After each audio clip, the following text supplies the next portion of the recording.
There is no means of avoiding the final collapse of a boom brought about by credit expansion. The alternative is whether only the crisis should come sooner as a result of the voluntary abandonment of further credit expansion, or later as a final total catastrophe of the currency system is involved. Ludwig von Mises.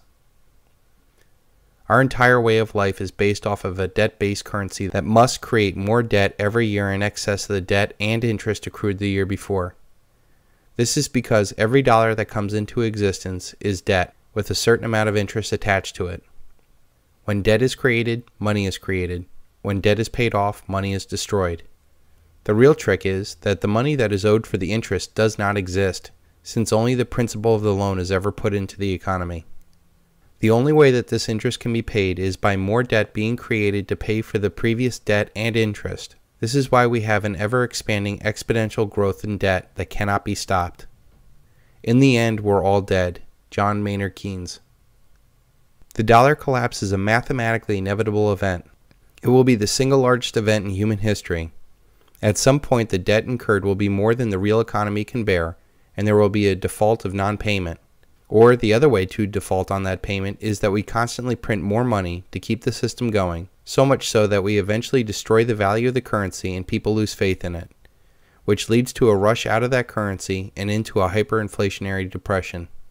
One key aspect of this default is that nations that owe debt to foreigners simply default on the debt, like Greece will eventually do. But those nations like ours that print our own debt-based currency have every single time paid the debt with an increasingly worthless currency to the point that we reach a hyperinflation. And we can guarantee cash benefits as far out and at whatever size you like, but we cannot guarantee their purchasing power. When one realizes this foundation of our entire way of life has cancer, the debt, the dollar, the economy, the stocks, the real estate, the pensions, our entire current unsustainable way of life ends. We can, at this late date, have a deflationary crash or a hyperinflationary depression. Nothing is written in stone. We can have a deflationary depression if the politicians stop creating more debt and refuse to raise the debt ceiling. With no more debt coming into the system, we would have the mother of all margin calls the world over, almost immediately. The highly leveraged world of banking would be forced to deleverage to meet their debt obligations. This would seize the markets and the economy as a whole, and it would happen within a matter of a few days. Austerity is another way deflation can happen. When nations restrict the amount of money spent into the economy by cutting services and payments, it limits the amount of money in circulation. Since the interest money is still sucking from the real economy, and there is no more money coming back in as this deflationary action on the economy grinds to a halt, and those most dependent upon those payments will be screaming the loudest. The masses will beg and fight for more spending, and eventually the politicians will cave and give the masses what they want, more money.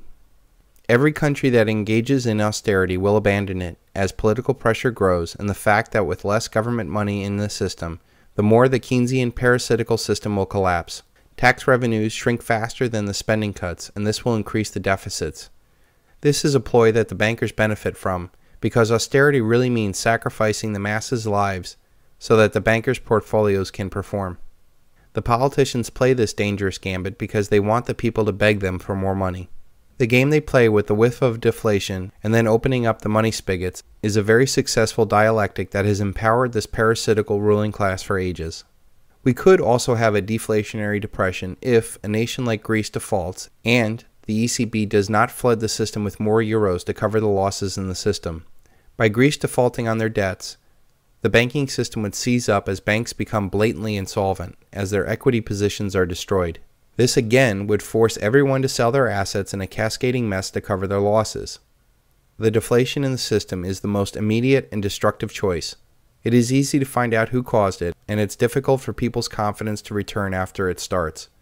This is why the Fed and the ECB have been furiously working on acronym schemes like QE1 and 2, Operation Twist, LTRO, and the Fed's secretive $16 trillion slush fund that supports insolvent zombie banks and the system they hold up.